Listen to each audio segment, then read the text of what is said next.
하나님 나라의 백성인 하백 여러분, 이 시간에는 마가복음 6장에 나오고 있는 하나님 우리 아버지, 그러니까 주기도문의 처음 시작에 하나님 우리 아버지에 대해 함께 생각을 나누겠습니다. 또 너희는 기도할 때 외식하는 자와 같이 하지 말라. 그들은 사람에게 보이려고 회당과 큰 거리 여기에 서서 기도하기를 좋아하느니라. 내가 진실로 너에게 이르노니 그들은 자기 상을 이미 받았느니라. 너는 기도할 때 내 골방에 들어가 문을 닫고 은밀한 중에 계신 내 아버지께 기도하라. 은밀한 중에 보시는 내 아버지께서 갚으시리라. 또 기도할 때에 이방인과 같이 중언부언하지 말라. 그들은 말을 많이 하여 들으실 줄 생각하느니라. 그러므로 그들을 본받지 말라.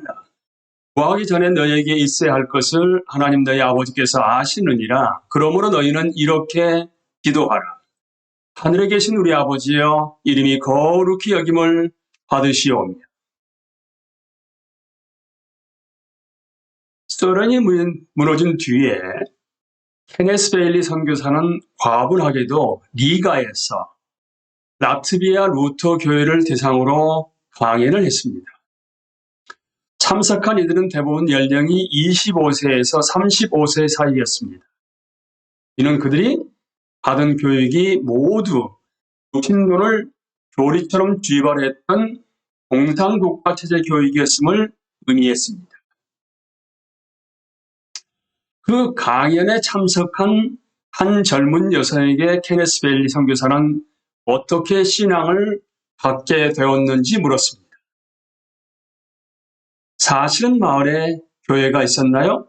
라고 물었을 때 그 참여한 여성은 없었습니다. 공산주의자들이 모든 교회를 폐쇄했어요. 그럼 믿음이 좋은 어떤 할머니가 하나님의 길로 인도해 주셨나요? 라고 다시 물었습니다. 아니요. 우리 가족은 다 무신론자였습니다. 그래서 비밀 성경 공부를 했나요? 아니면 사시는 지역에 지하교회가 있었습니까? 그런 건 전혀 없었습니다. 더 이상 질문을 할 수 있는 근거가, 이유가 사라졌습니다. 그럼 대체 무슨 일이 있었기에요? 그 여성은 다음과 같은 얘기를 케네스 베일리 선교사에게 들려주었습니다. 장례식 때 우리는 주기도를 암송할 수 있었습니다. 제가 어렸을 때는 이 이상한 말을 듣고 누구에게 이런 말을 하는 건지, 이 말이 무슨 의미인지, 이 말이 어디서 왔고 또 이런 말을 암송하는지 몰랐어요. 그러다 마침내 자유가 찾아든 뒤 이 말의 의미를 알아볼 기회가 있었습니다. 사방이 다 캄캄하면 지극히 세미한 빛도 아주 밝습니다. 저에겐 주기도가 그런 빛이었어요. 저는 그 의미를 알고 그리스도인이 되었지요. 하나님이 하나님의 자녀여 백성을 부르는 방법이 얼마나 다양한가를 우리한테 일깨워주고 있습니다. 아마 공산권이었음에도 불구하고 전통적으로 내려오는 장례식 때 그 문화 가운데 하나가 주기도를 암송할 수 있었다는 것이, 그것이 이 젊은 여성에게 도대체 그 의미가 뭔가를 알고 난 다음에 하나님이 그리스도인으로 부르셨습니다. 오늘 말씀으로 들어가서 보게 되면 또 기도할 때 이방인과 같이 중언부언하지 말라. 그들은 말을 많이 하여 들으실 줄 생각하느니라. 기도가 길면 좋은 기도요, 짧으면 미숙한 기도라고 생각하기 쉽습니다. 그런데 복음서에 나오는 내용은 이와는 반대입니다. 예수님은 이방인들이 길게 기도한다고 비판하십니다. 여자들에게 기도하는 자는 하나님께 단순한 말로 직접 말하듯이 해야 한다고 가르치셨습니다. 그러시면서 이방인들처럼 의미 없는 말을 쌓지 말라고 분명하게 말씀하셨습니다. 전도서 5장 2절 말씀은 이렇게 우리에게 일깨워주고 있습니다. 너는 하나님 앞에서 함부로 입을 열지 말며 급한 마음으로 말을 내지 말라. 하나님은 하늘에 계시고 너는 땅에 있음이니라. 그런즉 마땅히 말을 적게 할 것이라. 그러니까 예수님이 왜 중언부언하지 말라고 얘기했는가에 대해서는 이미 전도서 5장 2절에 명확하게 나와 있습니다. 다니엘서 6장 10절에서는 다니엘이 이 저서에 왕의 도장이 찍힌 것을 알고도 자기 집에 돌아가서는 윗방에 올라가 예루살렘을 향한 창문을 열고 전에 하던 대로 하루 3번씩 무릎을 꿇고 기도하며 그의 하나님께 감사하였더라. 하루 3번씩 무릎을 꿇고 기도했다 하게 되면 그 3번씩의 시간이 궁금하지 않겠습니까? 해가 뜰 때, 오후 3시에, 마지막으로 해가 질 때 3번씩 다니엘은 예루살렘으로 향한 창문을 열고 자기가 매번 하던 대로 기도를 했습니다. 이런 관습은 예수님이 공생의 시대가 열리기 오래전부터 널리 퍼져 있었을 가능성이 아주 높습니다. 하지만 예수님은 복음서 어디에서도 매일 특별한 시각을 정해놓고 기도해야 한다는 말씀을 하시지 않으셨습니다. 그렇다게 되면 신명기 6장 4절과 5절은 쉐마죠. 라이라 들으라. 우리 하나님 여호와는 오직 유일한 여호와이시니 그런 마음을 다하고 뜻을 다하고 힘을 다하여 내 하나님 여호와를 사랑하라. 라고 유대인들은 쉐마를 을품으로 시작하는 유대인들의 기도는 서있음, 아미다라고 그럽니다. 그러니까 본리는 18개의 기도가 쭉 이어집니다. 그러니까 18개의 기도가 쭉 이어질 때 서 있게 되기 때문에 아마 아미다라는 서 있음이라는 의미를 가진 이 단어를 썼던 것 같습니다. 하늘에 계신 우리 아버지여, 당신 이름이 거룩하여지소서. 현대 신학자들은 주기도가 아람어인 아바로 시작한다는 데 의견을 같이 합니다. 따라서 우리는 예수님이 제자들에게 문어체인 고전 히브리어 대신에 일상의 대화에 사용되는 아람어로 기도하기를 가르쳤으리라고 짐작할 수 있습니다. 무슨 말이냐 하게 되면 예수님 당시의 일상적인 대화에 사용된 언어는 아람어였습니다. 그러니까 아람어로 말하던 1세기 유대인은 자신이 올리는 기도를 아람어가 아닌 쉐마, 그렇게 히브리어로 없는 데 익숙했습니다마는 예수님은 히브리어로 없는 그런 기도가 아니라 아람어로 기도하기를 가르치셨다는 것입니다. 그러니까 유대교와 이슬람교는 지금도 신성한 언어를 가지고 있습니다. 하지만 기독교는 그렇지 않습니다. 이 사실은 엄청난 중요성을 가지는데요. 예배 때 아람어를 사용한다는 것은 예수님 시대 사람들이 당연시하던 것을 크게 뒤집어 엎는 일이었습니다. 대단히 혁명적이고 혁신적인 일이었죠. 히브리어가 아닌 아람어로 기도한다는 것이요. 그것은 예수님이 어떤 신성한 언어도 하나님의 언어로 여기시지 않으셨다는 뜻입니다. 예수님은 공중 사람들 앞에서 성경을 낭독할 때 오직 히브리어로 읽고 기도 역시 히브리어로 드려야 한다는 그 유대 문화의 세계에서 사셨습니다. 근데 예수님은 아람어를 기도와 예배 때 사용할 수 있는 언어로 인정하는 큰 발자국을 역사에 남기셨습니다. 신약 성경은 히브리어가 아니라 그리스어, 그러니까 헬라어로 기록하고 이어 다른 언어로도 번역할 수 있는 문을 열어 놓으신 것입니다. 결국 신성한 언어가 없다면 신성한 문화도 없는 셈인데요.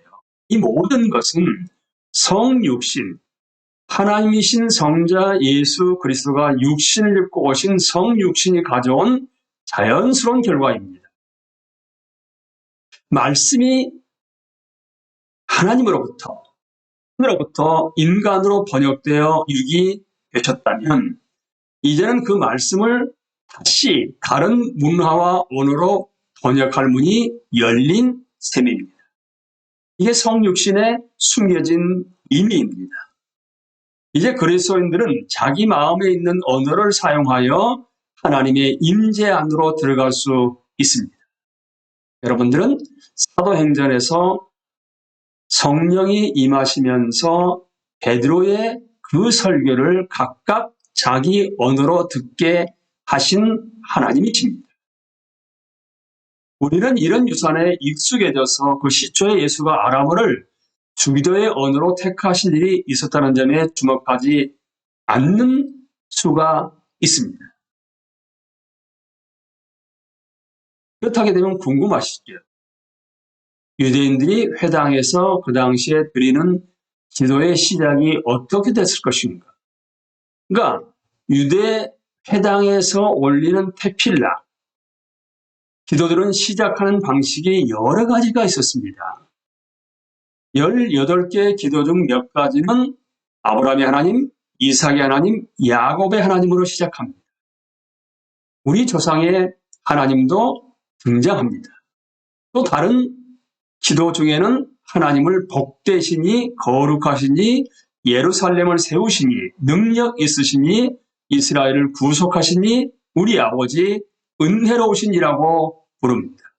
그러니까 서있음의 기도에서 아미다의 기도에서 18가지 기도가 쭉 이어지는데 그 시작이 이렇게 됐다는 것입니다. 근데 예수님은 그 중에서 우리 아버지를 골라 쓰셨습니다. 그러니까 테필라에서 우리 아버지란 이 말은 히브리어로 아비누인데요. 아비누는 우리 아버지입니다. 말로 18개의 기도 중에 2번 등장한다고 봅니다.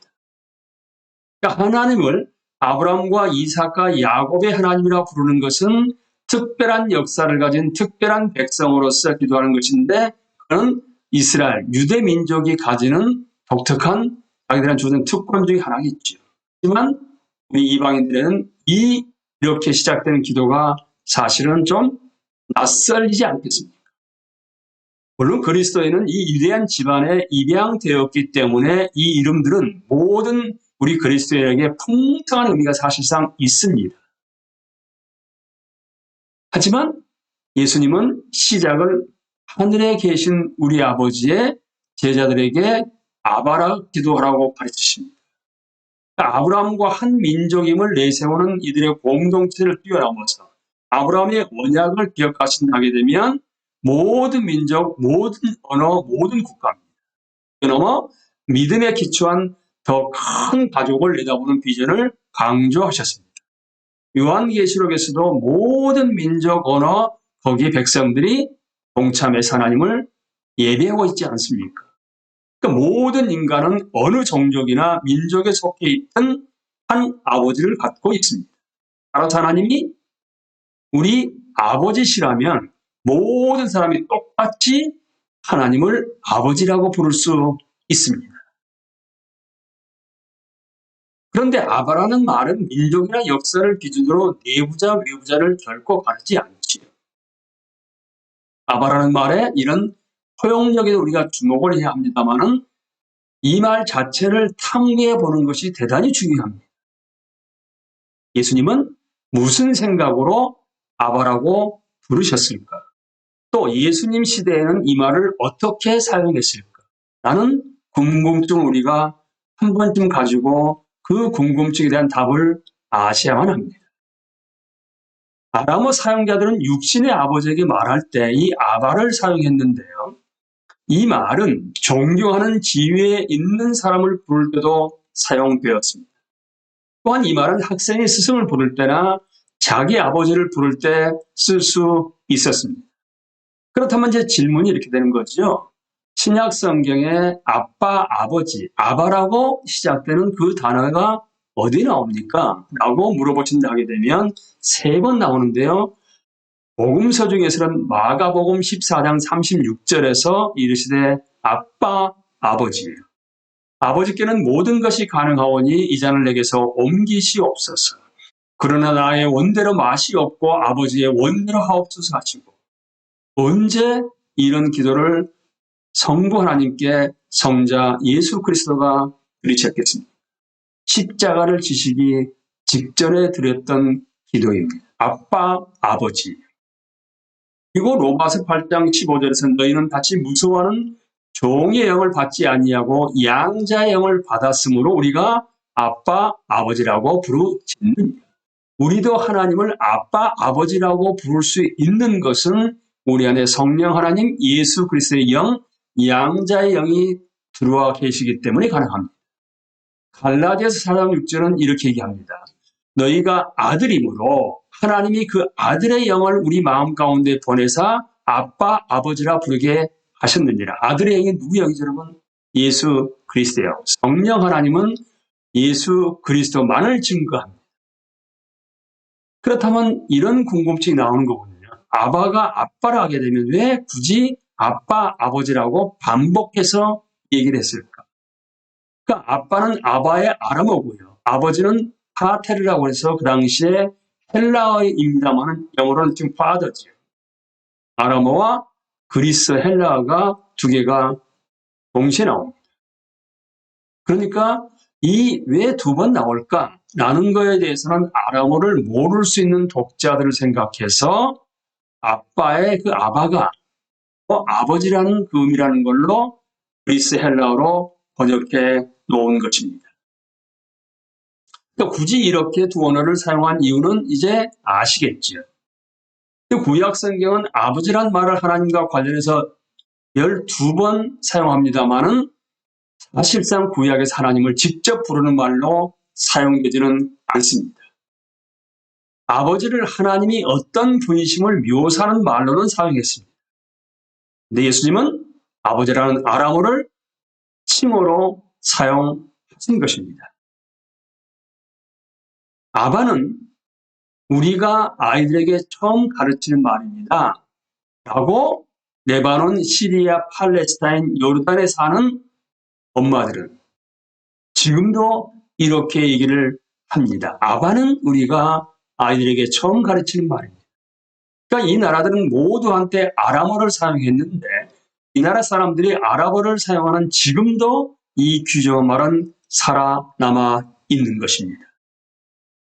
이 위대한 아람어 단어는 어른을 부르며 표현하는 존경, 그리고 이 말을 사용하는 사람과 이 말로 불리는 사람 사이에 존재하는 깊고 친밀한 관계를 강조합니다. 여러분들은 기도할 때 어떻게 시작하십니까? 하나님, 우리 아버지. 하늘에 계신 우리 아버지. 그 의미가 아빠라는 의미거든요. 아버지라는 아빠, 아버지가요. 얼마나 깊고 친밀한 관계를 내포하고 있는지 모릅니다. 초기 기독교회가 그리스, 헬라어로 기도할 때도 이 말을 계속해서 사용한 일을 우리는 이제 쉽게 이해할 수 있습니다. 이 말은 신자가 그리스도를 통해 하나님과 가졌던 관계의 특질을 일깨워 주었습니다. 초기 그리스도인이 주기도를 사용한 사실은 이런 의미를 실증해 줍니다. 그리스도인은 아버지라는 말을 사용하면서 이 말에 인간 아버지에 대한 체험을 근거로 한 의미를 종종 부여하는 경우가 있는데요. 여러분, 이것은 우상 숭배의 한 형태입니다. 하나님은 인격체이십니다. 그리고 사람은 남자와 여자로 구분됩니다. 그런데 남자와 여자로 구분되는 인간이란 그런 의미를 가지고서 인간의 아버지를 하나님 앞에 투사시킨다 하게 되면 하나님을 남자와 여자에게 붙이는 칭호로 부른 것 같은 거죠. 그러니까 그렇게 된다 하게 되면 남신과 여신을 가졌던 고대 중동의 종교로 되돌아가는 길을 여는 셈입니다. 여러분, 주의합니다. 성경의 아버지라는 단어는 육신의 아버지하고는 연결되는 개념이 결코 아닙니다. 그렇다게 되면 성경은 성경으로 해석한다는 말이 있는 것처럼 예수님은 아버지와 두 아들, 둘째 아들을 흔히 우리가 탕자라고 하지 않습니까? 탕자에 비유해서 나오는 아버지란 그 의미를 지금 우리한테 아빠, 아버지라고 말씀하신 것이 맞습니다. 거기에 나오는 아버지는요, 인간 가부장제의 모든 굴레를 부수시고 당신이 속해 있던 문화에서 기대되던 아버지의 모습을 뛰어넘으셨습니다. 사랑을 많이 받고도 자신을 저버린 자식, 둘째 아들이죠. 아버지의 면전에서 마치 아버지가 죽은 것처럼 유산을 달라고 얘기합니다. 근데 소유권만 이전이 아니라 그걸 처분하겠다 얘기를 합니다. 그런 아들을 부드럽게 대하시며 사랑을 베푸시는 아버지로 제시합니다. 육신의 아버지는 이럴 수가 없는 것이지요. 또한 호세아서 11장 8절에서 9절은 이렇게 말씀하십니다. 에브라임이여 내가 어찌 너를 놓겠느냐, 이스라엘에 내가 어찌 너를 버리겠느냐, 내가 어찌 너를 아드마 같이 놓겠느냐, 어찌 너를 스보임 같이 두겠느냐. 내 마음이 내 속에서 돌이키어 나의 긍휼이 온전히 불붙듯 하도다. 그러니까 탕자의 아버지의 마음에 지금 내 속에서 돌이키어 나의 긍휼이 온전히 불붙듯 하도다. 내가 나의 맹렬한 진노를 나타내지 아니하며 내가 다시는 에브라임을 멸하지 아니하느니 이는 내가 하나님이요 사람이 아님이라. 내 가운데 있는 거룩한 이니 진노함으로 내게 임하지 아니하리라. 다시 한번 여러분, 내 마음이 내 속에서 돌이키어 나의 긍휼이 온전히 불붙듯 하도다 하고 아빠 아버지하고는 연결된 개념입니다. 정리해 보시죠. 여러분들은 기도하실 때 주기도문을 우리가 읊을 때 하늘에 계신 우리 아버지, 아빠 아버지, 아람어 아바는 바로 여러분 사실상 성육신을 얘기하는 것이지. 성육신을 얘기합니다. 왜 그러죠 여러분? 예수님이 세례 받으실 때 세례자 요한으로부터 세례 받으실 때 성령이 비둘기처럼 임하시면서 아버지가 성자 예수 그리스도를 향해서 뭐라고 얘기했습니까? 이는 내 사랑하는 아들이요 내가 기뻐하는 자 아니라. 그러니까 아버지를 향해서 아빠 아버지라고. 그 당시에 아람어로. 이게 언어를 뛰어넘는 개념이고 아브라함의 언약을 신실하게 세우시고 지키시는 그러한 하나님이시 우리한테 보여주는 거죠. 히브리어로 기도하지 않았다는 사실입니다. 그러니까 아바 그리고 아빠 아버지의 우리 아버지 친밀한 관계임과 동시에 또한 하나님은 우리의 경외의 대상입니다. 공존하지요. 하늘에 계신 우리 아버지는 다른 말로 하게 되면 초월성과 내재성입니다. 예수님으로 말씀드린다 하게 되면 지금 여러분 어디에 계실까요? 예수님은 하나님 보좌 우편에 앉으셔서 통치권을 행사하고 계십니다. 우리를 위해서 중보 기도하십니다. 그때 우리는 기도 맨 마지막에 예수 그리스도 이름으로 기도한다고 얘기합니다. 그런데 어떻게 시작을 아빠 아버지라고 우리가 할 수 있습니까? 그것은 우리 안에 성령 하나님 아들의 영 그리스도의 영이 들어와 계시기 때문에 우리로 하여금 하나님을 향해서 아빠 아버지 하늘에 계신 우리 아버지라고 감히 부르면서 기도할 수가 있는 것입니다. 이걸 내재성이라고 합니다. 여러분들은 그동안의 기도를 어떻게 시작하셨습니까? 우리가 대표 기도나 모든 기도에서 시작이 어떻게 돼야 하는지는 명확합니다. 기도를 들으신 분이 누군가를 알고 그분께 먼저 그분의 이름을 부르는 것이 마땅하지 않겠습니까? 하나님 우리 아버지, 하늘에 계신 우리 아버지. 그 우리 아버지는 이스라엘 민족들에게는 아브라함과 이삭과 야곱의 하나님입니다만 우리는 이방인인 우리의 경우에 있어서는 민족과 그 이스라엘 공동체 역사는 무관합니다. 하지만 예수 그리스도로 말미암아 우리에게 성령 하나님이 보내주시게 되고 우리 마음에 임재하시게 됨으로 말미암아 하나님을 향해서 내 아버지요 우리의 아버지라고 고백할 수가 있는 것입니다. 여러분들은 누구한테 기도하십니까? 얼마나 기도하실 때 아버지하고 친밀한 관계에서 아버지의 그 뜻을 알고 기도하십니까? 앞으로 기도하실 때는 분명히 먼저 아빠 아버지, 우리 아버지, 하나님 아버지, 하늘에 계신 우리 아버지로 기도를 시작하시고 맨 마지막에 예수 그리스도 이름으로 기도합니다라고 아멘으로 뜻을 맺는 여러분과 제가 될 수 있게 되기를 기도합니다. 강의를 마치겠습니다. 감사합니다.